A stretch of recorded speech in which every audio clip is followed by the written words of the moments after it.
Guys, welcome into the GasHouse gang. Matt, Pauley, Kevin Wheeler with you here. There's a lot going on. We're going to get a lot of baseball in today, obviously. We'll be definitely taking your questions and comments. So if you want to do that, they're over there. They're over there on that side of the screen. So if you want to jump in, feel free to do it, man. We'll have plenty of time for you. Obviously, the GasHouse gang is brought to you by Saga Heating and Cooling and Game Day Men's Health. I was just at Game Day today, Matt. That's good. Just getting this week's treatment. All good. All right. Super. It's a cool place, man. You just sit there. They've got us, by the way. Most days they have us on there with the GasHouse gang playing on the big screen TV. You can sit on the couch. Day? Yep. You sit on the couch, have a drink, have a snack while you're waiting for your name to be called. And by the way, it's like bing, bang, boom, in and out. They're awesome. So GameDayMen'sHealth.com if you want to check it out. All right, Matt. So let's start with where we always start when you're on the show. What's going on down there, man? You're the man on the scene. Since we last spoke, what's got your attention? Yeah, so yesterday I thought that, what Quinn Matthews did was notable and what Victor Scott did was notable in the game against the Blue Jays. I thought also, I don't want to make too big of a deal of this, I thought who left St. Louis last night and showed up in Tampa today is notable as well. The fact that Nolan Arenado made that trip. So, yesterday we discussed how, generally a lot of veterans stay back and they don't really, they're just in Jupiter. Well, you look at the guys that are in the lineup today, whether it's Mason Wynn, Jordan Walker, but most notably Nolan Arenado. These are guys who were in Jupiter yesterday. You see, for those of you who are watching us, there's the lineup on the screen. Ivan Herrera, Nolan Arenado, Jordan Walker, Mason Wynn were among the Cardinals who were in Jupiter yesterday, and then they took a second bus to get into Tampa today.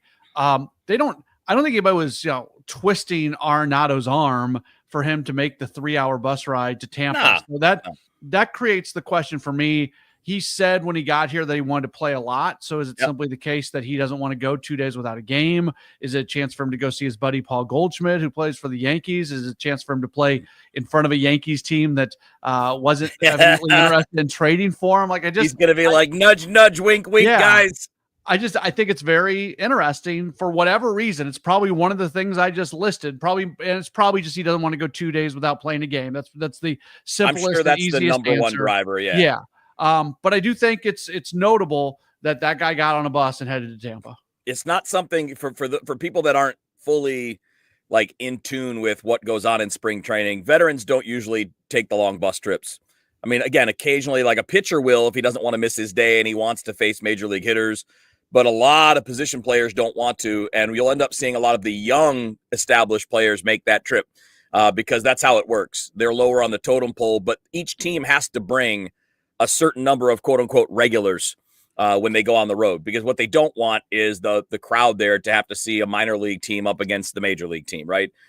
So normally there's a certain number of regulars that have to be there, but that's a lineup today that's got a bunch. I mean, Mason Wynn, Brendan Donovan, Jordan Walker, Nolan Arenado, Ivan Herrera. I mean, that's a lot of guys that are probably in the lineup on opening day. Yeah, so I was a little surprised by that. When I saw Nolan Arenado and Wilson Contreras in the clubhouse yesterday, I said to myself, well, those are two guys that I'm going to see tomorrow in the clubhouse too. And then I did see Wilson Contreras today. He did not make the trip. But yeah, I was surprised when Arenado was in that lineup. All right, let's talk about a little bit yesterday. Yesterday, we talked about Quinn Matthews because we were obviously on when he was done throwing for his 2 innings, and we talked a bit about the good life on his fastball, the difference between the fastball and the changeup and all that.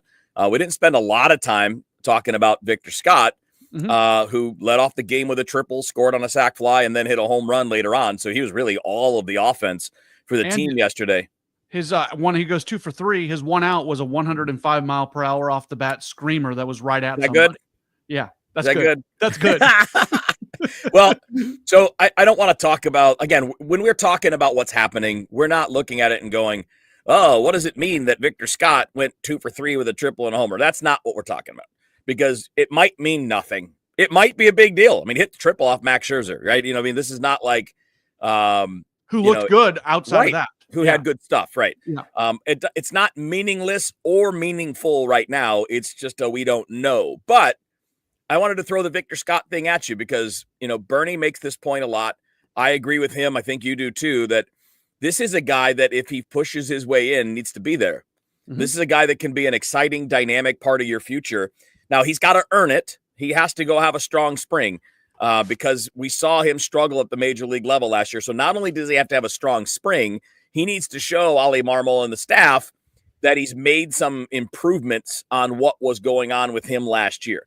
And if he's doing that and has a strong spring, what do you think it takes for him to be the opening day center fielder? I mean, like, I can see how he and Siani can both be on the team. Yeah. And obviously him in center, though, means that you're really tying up the other spots because that's Newton left, and that means DH is 3 guys. That means DH is Burleson, DH second base is 3 guys. Burleson, Donovan, and Gorman. And obviously Burleson's not going to play second base. So it ties things up, but I don't think that's a bad thing. I think if he asserts himself, that's a really good thing. It is. So I think this is one of those things where I think it's going to be pretty clear if he deserves to be on the roster or not. If there's probably any question about it, you probably send him to Memphis, because we had a question about this. If he's not the everyday center fielder for this team, well, then you don't leave him here to be the fourth fielder. Not a part-time player. That's Bill made that point. He's right. Right. So I do think it's worth taking a look at what he did last season after he returned. So this is a very small sample size. He played 9 games in September. So I'm spinning the numbers a little bit here, but anytime I do that, I'm going to be honest about it. If you only look at his September numbers last year, he hit 308 with an OPS that was close to 700. Again, that was a tiny sample size, but there was a lot of discussion about the work that Ryan Ludwig had specifically done with him when he returned. So who he was early on in the season was just, he was not a major league hitter. He returned as a major league hitter. So I think you look at him and say, if he wins the job and clearly wins the job and is clearly the best center field option based upon the results that we see in spring, then he becomes the everyday center fielder. I think the leash becomes incredibly short for him. If he starts to look the way that he looked at the beginning of the season last year, you probably get him to Memphis and let him work on some things, because you've got other options in center field. But I think we'll know it. I think it's going to be very clear as to whether or not he should be on the big league roster or not. I mean, that's the thing is, when you look at last year, not only did he get better offensively when he came back, but he was also better defensively when he came back. Yeah. When he first went down, his defensive rankings were not very good. But so even in a small sample size at the end of the year, he got that to above average. So I'd say that was time well spent for him in Memphis last year. And that, that's kind of the thing is, Victor Scott made a big jump last year, and he would not have made that big jump if it weren't for an injury. It probably wasn't his time early in the year. I mean, and again, nothing against the player, but when you look at his background and you compare that, for example, to Michael Siani, their offensive numbers in the minor leagues are not even comparable. No, I mean, like Victor Scott in 2023 put up legit numbers. I mean, he hit 320. Well, I mean, he hit 303, but he hit 323 at AA. And obviously, he's a total difference maker on the base paths. I mean, he's a guy that can go out there and steal. I don't want to say at will, but I mean, he's definitely got the 50 stolen base plus ability. The question is, can you do it against big leaguers? Because doing that against minor league catchers and minor league pitchers is one thing. It's another thing entirely to do that against the guys in the big leagues. Yeah. And the point you're trying to make, has it ever happened where a guy just wasn't a very good offensive player in the minor leagues and they found it in the big leagues? Yeah, that happens sometimes. And actually there are some guys that get better offensively as they go up, because actually pitchers start throwing more strikes. Like if you're somebody that can handle all types of pitches, but you just need him to be in the zone, sometimes you can get better offensively as you go up, because when you're facing guys in, single A baseball, they may not be very effective with the pitches, but they don't throw them in the zone, and you have a hard time with that. So everybody develops differently. Everybody's got a different skill set. But to your point, Michael Siani has never been a plus offensive player in the minor leagues, which means in all likelihood, he's not going to be a plus offensive player in the big leagues either. Can it happen? Can he replicate that stretch that, about that, 5 to 6 week stretch that he had before he got injured this past season? If that's a true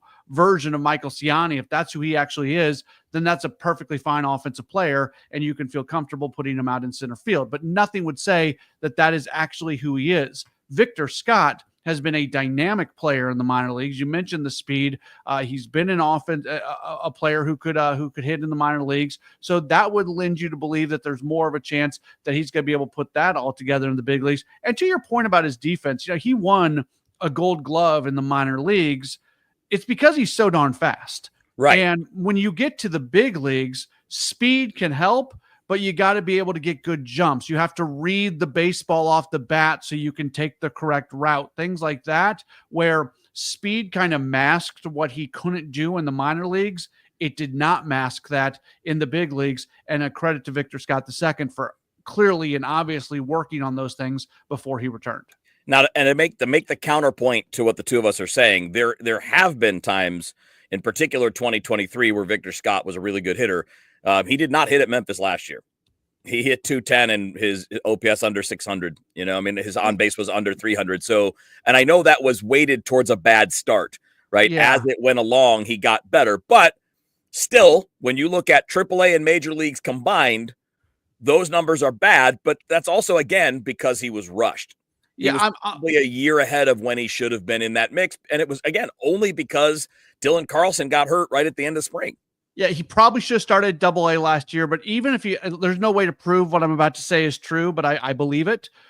Even if he would have started the season at Memphis last year, I think those numbers offensively at Memphis would have been much better than what they were when he came back. He got into his head. He became a worse hitter. It was bad for his development temporarily for him to be in the big leagues. I don't think it stunted him, from a long-term standpoint, but who he was as a hitter when he got to Memphis from the big leagues was much worse than who he would have been as a hitter if he would have gone to Memphis straight out of spring training. A quick hitter on this question. Sorry, from Bill. Do you see Scott in left or center next year? So not 25, but in 2026. If Chase Davis makes the team. I think Chase Davis is a corner outfielder. Yeah. I don't think he's a center fielder. And I think that put it this way, if he's playing center over Victor Scott, that means Victor Scott isn't doing his job. Right. Yeah. And probably isn't an everyday player. If he's not able, his value is going to be in center. Victor Scott is the long-term answer in center field for the Cardinals unless his development just stops. Yeah. And so if he's not playing well enough to play center, I don't think he's an everyday player for this team next year. Because you're still going to have Newt Bar under contract. You still have Jordan Walker. And I guess you could trade Newt, but you still have a couple more years beyond this year of team control. So I wouldn't anticipate that, but obviously you never know. Look, fast guys have played left field, Matt. Ricky Henderson played left field. Tim Raines played a lot of left field. So that's a long time ago, but it's making the point that there are guys with that speed skill set that don't play center. But that was not in the modern game where teams very much want power. So unless you've got a center fielder providing a lot of that power, I don't see the move to a corner outfield spot for a speed guy like Victor Scott. Sorry, go ahead. It does create, and look, this is a problem for tomorrow, not today, but Lars Nootbaar is a long-term member of this team. Jordan Walker is a long-term member of this team. Victor Scott is a long-term member of this team, and they are hoping that the same thing can be said about Chase Davis. At some point in time, we might have some fun discussions about what the outfield looks like. Yeah, we could. Chase has to make more contact. He's got good power, but he did it toward the end of last year. But again, we just got to see it translate at Double and AAA, especially AAA once you get up there. GasHouse Gang with Matt Pauley and Kevin Wheeler here on the KMOX social media channels. So YouTube, Facebook, Twitter, you name it. Obviously, you may be listening to us live in the evening. So if you are, hi, welcome. We've got you can podcast this show, by the way, anywhere you get podcasts. So don't forget that. But subscribe and like on YouTube, damn it. You guys have done a good job, but the more we have that, the better. So subscribe and like in YouTube. And we know the numbers. We know a lot of people are tuning in, but the more people can do that, the better things are for the GasHouse Gang. Just that easy. And we're not going anywhere, man. Baseball season starting. We're locked in. Just, asking for a little help. That's all. Help your guys out. and not just the four of us, but obviously, it helps the bosses and everybody else too. All right, let's change gears a little bit, Matt. There are a few things we want to do today, and clearly, we've covered a lot of similar ground, right? Which is why we try to advance the conversation every time we start talking about either Victor Scott or someone else, because we covered a lot of ground in the offseason looking at ifs, buts, and all that. But what was interesting to me, and I was talking about this last night on a podcast, and I just hadn't put it this way before. So it probably shouldn't have struck me, but it's also kind of painfully obvious. A lot of the Cardinals' young players have the same problem to fix. There are too many guys swinging at pitches they can't hit. Yeah. I mean, that's what went wrong for Nolan Gorman last year. If you look at him 2023 versus 2024, he was swinging at pitches he can't handle. He was swinging at fastballs up in the zone that he doesn't handle, and he was swinging at soft speed stuff down and away off the plate. So he was chasing off the plate more. Jordan Walker, same problem. I mean, we can talk mechanics with Jordan Walker, and that's fine, but mechanics don't mean a damn thing if you're swinging at pitches you can't handle. They just it wasn't just the young guys too, though. Paul Goldschmidt was terrible. Absolutely. When it came to that. He swung at stuff he shouldn't have, and he didn't swing at stuff he should have. Yep. And then I'll tell you, even though he had a good year, Mason Wynn's got a little bit of that problem too. He makes more contact on pitches he shouldn't swing at, so he puts the ball in play. But I think if he makes that change, Matt, he goes from being what was essentially a league average hitter last year, right? I mean, it's not like what Mason Wynn did is going to win him a silver slugger at shortstop. It was a good, solid year, but it was 2% above league average, and I think he's significantly better than that. But when you're a guy that chases quite a bit, which he does, it's not crazy, but he's in the bottom third of the league in chase rate. He doesn't walk, but he also doesn't strike out. So he's sacrificing quality of contact for contact. And that's, again, with a speed guy and situationally, that's fine. But if you're doing that all the time, you're going to sap your ability to do damage. You're going to sap. So you don't have to swing harder to hit home runs. You don't have to, get muscled up and get in the gym to hit home runs. But you do need to swing at pitches that you can handle. You do need to swing at pitches that you can drive. And this is one of the areas, because I think that is somewhat teachable. The idea of what you should be swinging at and what you shouldn't be swinging at, that's an area where a hitting coach can make an impact. So when you look that's why I made the point about Paul Goldschmidt, because your premise was a lot of young players. Well, it was just a lot of players. Yeah, I mean, we can throw Burleson into that too. Yeah. Burleson openly talked about that during the offseason. So if that's a problem team-wide, organizational-wide, however far back you want to take a look at it, then what's one way to fix that problem where it can impact a whole bunch of guys? They changed out the hitting coach. We're making a lot of Brant Brown hitting coaches. We overstate their impact, I think, more often than not. But there are some things here for the Cardinals that I think can be positively impacted by Brant Brown. And whether it's plate discipline, whether it's having a little bit more of a cognitive approach to situational hitting, which is something that we've talked a lot down here in Jupiter, things like that. Those are the things that hitting coaches actually can impact. And I think they've got the right guy for that. I hope so, but I think it's more than just the hitting coach. I think, because look, man, we teach this stuff to kids. We teach this stuff to high school kids, man. These guys have been taught that their entire lives. Nobody's saying swing at the slider low and away. Nobody's saying it's ever okay to do that. I mean, I think the problem is guys got lost and we had a hard time bringing them back. And look, there are some guys who are just aggressive hitters. Like that's Nolan Arenado. It's always been Nolan Arenado. But when your bat speed starts to slide, that doesn't play as well. It just, you know what I mean? Like to get away with being a free swinger, you typically have to have really excellent bat speed, because then you can do something. Even if you don't make your best contact, you can still do something with it. But if you're a guy that's got diminishing bat speed and you're just hitting soft ground balls because that's all you can do on a slider that's shin high on the outer black, well, then that's not going to be very productive. Let me hop back on this Brant Brown train for a second here, because the point you make about Nolan Arenado is right. Like as hitters get older, they have to adjust their approach. They have to adjust their swing. They have to find new ways to create power and things like that. Albert Pujols went through that. Who's the guy that he credited in Los Angeles for helping him fix that and get his bat back going? It was Brant Brown when he was in LA with the Dodgers. So that's another, case of where I think you've got the right guy there. I sure hope so, but I also hope that these are guys that understand that inherently too. I mean, and that's the reason I brought it up with the young guys is I almost wonder because here's the thing: Gorman wasn't like that in 2023, No, he was right? not. In 2023, his chase rate was pretty good. He didn't get himself out like that. He walked way more than he did last year. So you could tell last year he started struggling, and his solution to struggling was I'm going to swing more. And that was the wrong solution. That was the wrong idea. And for all the people that get mad at Lars Nootbaar, oh, he takes too many pitches. You're the same people that got mad at Matt Carpenter.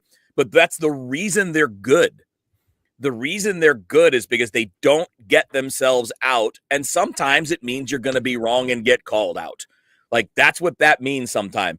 And one of the things that I learned as a young hitter, and I teach young hitters, and I've heard hitters talk about all the time, like, you're not always going to get it. You're going to strike out sometimes, and you can't go up there. So if you go up there without a plan, if you go up there thinking you can cover the whole strike zone, you're out of your mind. Mm-hmm. You can't. Sometimes you're just going to get beat or you're going to get fooled because you'll have to eliminate something, right? You either eliminate essentially one half of the plate or you eliminate one pitch or two pitches, right? You focus on fastball, not off speed, or you focus on off speed, not fastball. But most of the time you cannot cover everything, and especially not with guys with good stuff. And that means sometimes you're going to be like, all right, this guy's getting me with a slider. I'm going to sit on the slider on this 0-2 pitch, and he might beat you with a fastball right down the middle. You have to accept that. You're going to make outs that way. It's part of the game, and trying to fight that is going to put you in a deeper hole, and then you're just going to keep using that shovel to dig that hole deeper. Yeah, you said I can't add a whole lot more to that. I know, generally speaking, you hear hitters talk about kind of sitting fastball, and you can adjust to breaking stuff a little bit easier than you can, going if you're sitting changeup or sitting slider. Oh yeah, fastball comes your way. It's a lot more challenging. But yeah, to your point, I think the really good hitters know where they want their pitch and they wait for that pitch to show up. And if they never get that pitch, then it becomes that much more challenging for them to get a hit. Yeah, and look, you can be defensive. And always look fast. See, the problem is in the big leagues, you can't just always do everything. When you're talking about young players, I coach, junior high and high school players. Yeah, you can have the same approach all the time because they don't have scouting reports on you. And nobody's got 100 hours of video on what you've done. Nobody has hundreds or thousands of data points showing what you swing at and what you don't swing at, what you handle and what you don't handle. So when you're younger at the amateur level, you can pick an approach, sit on the fastball, adjust off speed. That's what I teach most of the time because most kids can't throw off speed for strikes. So you're going to get your better chances with fastballs in the zone. But in the big leagues, you can't just have the same approach all the time. Sometimes you got to hunt fastball. Sometimes you got to hunt off speed. Sometimes you got to hunt away. Sometimes you got to hunt in. And the guys that are really good keep changing that up so that they're not giving the pitcher the same attack plan all the time. It's what makes a guy like Juan Soto so good. If you look at any elite hitter, look at Albert. Albert knew exactly what he was doing every time he was up there. And I'm talking prime Albert. But even older Albert, when he got back into the groove, could do that. It's hard. It's not easy. It's usually what separates the best from the rest. But you're going to have to alter that quite a bit because if you get into a pattern, teams will exploit it. Sure. And yeah, I mentioned this, I think, maybe yesterday or some other time we were talking about Miles Michaelis and how he was talking about the cat and mouse of, does he's going to throw a lot more balls, but is there going to be that opportunity to surprise guy with an 0-2, strike right down the middle? That's still going to be back of his head. It's and that's where having a catcher is, who can think through these things is so important for these pitchers. And then finally on this topic, a little more hitting nerd stuff, Matt. The look fastball and adjust off speed isn't what it used to be at the major league level. When you have breaking pitches tailored in a lab to look like the fastball until the last second. Right. I don't know, people. If you guys don't, if you're a baseball fan and you don't follow Pitching Ninja on Twitter, on social media, you're doing yourself a disservice. Because he'll do the overlays one over the other with the fastball and the breaking ball, and they're in the exact same place about 20 feet from home plate. And one of them keeps riding like a fastball at 98 miles an hour, and the other one drops off a table. And if you're sitting on fastball and trying to adjust to that curveball, you're done. You're done. You can't, like, the modern techniques for tunneling pitches, you can just forget doing that. You have to pick a pitch and hit it. Yeah, the guy who I think was you just realized how tough it was when the pitching ninja stuff did stuff with Devin Williams and like it's just ridiculous. It is just beyond ridiculous. And yesterday Quinn Matthews. Yes. We're talking about the different, when he was sitting 95, 96 on the fastball in his first spring start. So that will still probably tick up another mile or two once we get into the regular season. And he's sitting there at 81, 82 on the changeup. So that is a significant difference between those two. It's the Gas House Gang with Matt Pauley and Kevin Wheeler. It's brought to you by Saga Heating and Cooling and my friends at Game Day Men's Health. You can find them, and you should, at GameDayMen'sHealth.com. Just put it this way. I'll put it this simply. If you don't feel the way you want to, go to Game Day Men's Health and check out. They might have something that can help you out. They're the best. They're a bunch of pros, and I was there earlier today. I absolutely love them. All right, so let's talk Central Division, Matt. We didn't leave enough time to do this yesterday, so we kind of started the conversation and had to leave it short, although we were kind of broader, talking more about the National League as a whole.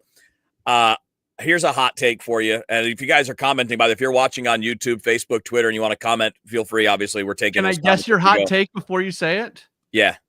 That not a single team in the division is very good? Kinda. Okay. Kinda. You're close. You're in the right vicinity, because what I was going to say is yesterday we talked about who's actually good in the NL. Nobody in the NL Central is actually good. Knowably, provably good. There are teams that are potentially good. Right? Like the Cubs are potentially good. The Brewers are potentially good. The Reds are potentially good. The Cardinals, we don't know. But, I mean, there's a scenario where they're pretty good. It's not maybe the most likely scenario, but there's a scenario where they're pretty good. And I don't know that there's one where the Pirates are pretty good, but there is a scenario where they don't suck. They don't have enough offense, but their pitching's really good. If this turns into a year across Major League Baseball where offense is really, really down, just like across the board, that could be very good for Pittsburgh. I mean, they got arms, dude. They got arms for days. I mean, obviously everybody talks about Paul Skeens, but Jared Jones isn't very far off in terms of stuff. He's another big righty throwing 100 miles an hour. Mitch Keller is now the number 3, and he's very solid. They got, I think the second best pitching prospect in baseball. Well, maybe third. So behind Roki Sasaki and Jackson Jobe is Bubba Chandler, and he might make the Pirates team at some point this year. He's another legit upper 90s fastball guy. So it's they signed Heaney, who was probably going to get a 3-year deal for that was a good signing. Okay, money, and they signed it's like $8 million or $6 million. I don't have the numbers in front of me, but it was because the Pittsburgh Pirates are completely against anything that's a multi-year deal in free agency. They were able to go get Heaney on a 1-year deal. Yeah, so the only problem is they didn't do anything to help their offense. So no, nothing. That's actually a crime, because I think guys out there, though. There's still guys out there. If they had added 2 good hitters, not even great hitters, 2 good hitters, we could be arguing for them with the rest of the teams in the division. All right, so we talked a bit about the Cubs yesterday. They're just light for me. Like, they have potential. Like, Kyle Tucker gives them an element they didn't have. He's the best player they've had in a long time. He's better than Cody Bellinger. That was a massive upgrade to go out and get him. But I don't think there's much damage in that lineup outside of Kyle Tucker. I mean, Seiya Suzuki's pretty good. I like him. I think he's a quality player. But is Dansby Swanson a 5-hole hitter? No. Because I don't think he is. I like Michael Busch. I think he provides some power. But I don't know exactly where I'm getting power outside of Tucker and Busch and maybe Suzuki. Like Happ, Swanson, Horner. I don't know what PCA is. Pete Crow Armstrong's a tremendous talent. He's a great defender. I don't know what he is as a hitter. We don't know what Matt Shaw is as a hitter. Their catching duo is Miguel Amaya and Carson Kelly. And I like Carson Kelly as a backup. They're fine there. They have Justin Turner in the mix, but he's old and kind of washed. And where does he play? I mean, Seiya Suzuki's your DH, so where does Justin Turner play? You going to play him at third base? Good luck with that. I mean, that's what they say they're going to do, and I don't think that's that much of an upgrade. No, and I think this is kind of my point. Like, I don't think they're bad. I can conceive of them being good. They have a deep rotation, but, I mean, Jameson Taillon is essentially Miles Michaelis. Right. I like their Matthew Boyd is Steven Matz. Yeah. Javier I mean, Assad is what? Is he Palante? yes, but Imanaga and Steele as your 1-2. Pittsburgh's better in the division at the top of the rotation. Where do you put Gray and Fetty compared to Imanaga and Steele? I think I would take Imanaga and Steele. Boy, that's tough because I think Gray is better than both of the Cubs guys, but I think they're both better than Fetty. Yeah. So I think it's a tough balance. They probably have the second best 1-2 at the top of the rotation in the division. So I think on paper, do the Mets, do the Reds maybe have that? You've proved more with the two guys with the Cubs. I feel like they've got the track record. That's fair. Now, look, I like Hunter Green. I like Hunter Green a lot. Are you putting Nick Martinez as your 2 starter? Or are you looking at Brady Singer? Brady. Okay, so you're thinking or Nick Lodolo. Nick Lodolo. Like that's the thing. Or Andrew Abbott. That's the thing. They've got 2 really talented young guys that could actually be very good. Right. What's the real difference between Nick Martinez, Nick Lodolo, Brady Singer, and Andrew Abbott? Like Hunter Green's obviously the guy that we look at the top, but then it kind of gets muddled after that. Right. But they're stuff guys, though. I think that's what's interesting. Like Lodolo's a stuff guy. We'll see. I mean, like I said, I think the Cubs are better than the Reds. I'm just saying I don't think it's that big of a gap in the rotation. I do like what the Cubs did in the bullpen, but I still don't think it's like a great bullpen. I think it's better than it was. So that should help them quite a bit. Cincinnati has got a lot of questions for me on offense. Like they've got maybe the best player in the division offensively in Ellie De La Cruz. Counting everything, like Tucker's a better hitter, but Ellie obviously is a 50 stolen base candidate too. And a lot of what they have is going to be how healthy is Matt McLain? What does he look like coming back?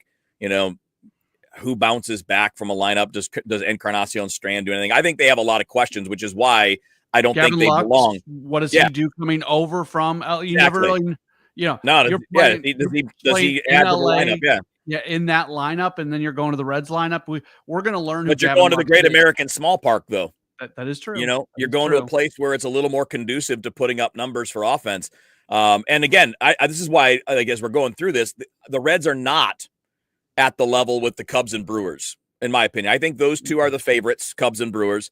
But the Brewers, a little bit of it is we're just giving you the benefit of the doubt because you've been doing it. But they've got some holes, man. I mean, on paper, I don't like them at all. Like I love Jackson Churio. I think some guys on the Rhys Hoskins, I bet they wish would not have picked up his option. You love William Contreras. Clearly, he's a top level player. What happens on the infield with the departure of Willy Adames with Terang and Ortiz and what they're going to do? Durbin's another guy. There's been some rumors recently that they've been talking with the Rockies about McMahon, I think it is. So if they were to pull off a move like that, that would help them out. Can Garrett Mitchell take that next step? He's somebody who people have been really high on for a while, but he hasn't been able to put it all together. So we do this every year with the Brewers, where on paper they don't look great and then they outperform it. Yes. So I'm stuck. I don't know how to handle this. And I'm somebody who I was in Milwaukee for part of 7 seasons. I had a front row seat to it. I don't know how to assess them because, like it is every single year, on paper, they don't look like the best team in the division. That's right. We know once the games start mattering, they tend to overplay. The sum of the parts is greater than the individual. That's what I'm hedging at, right? So that's why I put them above the Cardinals and Reds. So let's finish this up. We'll do this in our last segment. Matt Pauley and Kevin Wheeler with you here on the GasHouse Gang, continuing on the National League Central Division. So we've kind of looked at this. I think there are tiers, Matt, but I don't think it's very far apart, right? I could make an argument for any one of these teams, Cubs, Cardinals, Reds, Brewers, to finish 4th in the division. Mm-hmm. I could make an argument for it. I think the Pirates are going to finish last. I don't think it's a lock, but it's probable because of their offense. It's not a lock, but I think the top end for them may be 4th. Where I think the top end for the Cubs and Brewers is winning the division. The top end for the Reds is winning the division, but I think they have a larger gap between floor and ceiling than the Cubs and the Reds, Cubs and Brewers, which is why I had the Cubs and the Brewers above that. And we did all of this. The Cardinals have the largest gap of all of them. The Cardinals ceiling and floor is the largest. So we did all of this to kind of outline and fit where are the Cardinals in all of this. I have a hard time saying, yep, they're going to win the division. I mean, everything needs to go right if they're going to do that, but it's conceivable. It's also conceivable they finish fourth. Mm-hmm. I mean, it is conceivable you could finish fifth. Like if 2023 happens, we just saw it. If they collapse, they could be behind everybody in the division. It's not outside the realm of possibility. And it's funny because that's really, if you wanted to sum up, Matt, the difference between the Cardinals, where they are these last few years, and then where they used to be. There used to be a very high floor and a kind of a moderate ceiling. And now there's a much lower floor and a little bit lower ceiling to go along with it. So yes, the Cardinals have the physical ability to win this division, but they need basically positive answers to almost every question to do it, or they're going to need to make a trade in July that really amps up the roster some way or another. But I do think this group is probably pretty close. Like, I think I don't think the winner of this division is getting to 90 at this point. No. It's very, very possible, but I wouldn't predict it at this point. 87-88 could win the division. Yeah. Yeah. And I think fourth place could be 82 or 81. Right. It wouldn't shock me if you've got four teams within 6-7 games of each other. So what's going to be interesting is if the Cardinals are in that spot and there's four teams within 3 games of each other, do the Cardinals pull the plug to make a move at the deadline in a year that they want to focus on young players, like in this transitional year? So who knows? It's going to be fun. Let's just hope that they make this thing interesting. I think the number one takeaway I have since spring training has gotten started, because we just spent an entire offseason listening to people tell us how boring and how uninteresting the Cardinals were. And I understood why people said that. Yeah, they didn't do anything. But now that I've been around the club and I've watched them and we kind of get a little bit deeper into some of these storylines, I think this is an interesting team. Well, every season's interesting, man. I draw a problem, and by the way, Thomas threw in a comment that Terry Francona adds 15 wins for the Reds. I'll tell you this, Thomas, he improves them for sure. No manager adds 15 wins. Yeah, real quickly. I know we're running out of time. Managers might add a few, like a handful at most. So every team wins 60, every team loses 60. So that's 120. So that leaves 40 games that are on the table. So basically you have 40 games every year that you could either win or you could lose. If a manager wins you 15 more games, that means he is winning you like 30% of the games that are available to be won or lost. That's not happening. Good manager steals you 2 or 3 a year. All right. So, and again, this is kind of last thought on it for today. But that's why, I always run into and I butt heads with people. I think you're probably the same way, Matt, and maybe we're just weirdos, but I don't have to see or expect excellence to find a sports season interesting. My team doesn't need to project at a 95 win pace for it to be interesting to me in any sport. I mean, for God's sake, man, I'm a Lions fan. I've spent 50 years with no expectations, but I still enjoy the season. I still watch the games. I still have fun. And like the season, your enjoyment of a sport, an entertainment event, doesn't have to be tied to the outcome of the games. That's your choice if you're doing that. Now, don't get me wrong. This team should be better. They put themselves in this position. Nobody else. They're the ones responsible for putting it back where it used to be. But that doesn't mean, to your point about interesting, Matt, that doesn't mean it's not an interesting season. It doesn't mean you can't have fun with baseball. Yeah, you can always have fun with baseball. I think there are times where there are uninteresting teams for various reasons. I don't think the Cardinals are under the category of uninteresting. I think they are a team that has some if you go to Busch Stadium, you get to watch Mason Wynn play shortstop, which is pretty darn cool because he does things that very few people who walk the face of the earth are able to do. And there's other, that makes them interesting. And then just the storylines that go along with this transitional year and going into Heim Bloom and everybody counting the team out, but the team really believing that they can win. And, Oliver Marmol basically managing for his job where he has a current boss, but then he's trying to impress the future. But like, there's just so many things about this team that make them interesting. Absolutely. All right. And by the way, just to be clear, disclaimer, these are not official predictions that we're talking about today. This is the glance at things now, and that will be different at the end of the spring, right? So if the Cubs go out and Shota Imanaga hurts his elbow and has Tommy John surgery, well, that changes all of this, right? Sure. And if the Milwaukee Brewers suddenly discover that Jacob Mizorowski can throw strikes, and now you got a new guy at the back end of the rotation throwing 100 miles an hour with a wicked slider, that can change this conversation too. This is just the snapshot of where we are a handful of days into spring training games. Speaking of that, we're going to let you get back to it, Matt. Obviously, you're down there. The team's in Tampa. The game's going on right now, and the Yankees are leading the Cardinals 1-0 for anybody that cares. And, of course, if you're listening to us later, you already know the outcome of the game, so enjoy feeling like you're in the future because you are. All right, it's gonna wrap it up. Matt, have fun down there, buddy. We'll talk tomorrow. Sounds great. Actually, we'll talk later on today. That's Matt Pauley. I'm Kevin Wheeler. This is the GasHouse Gang.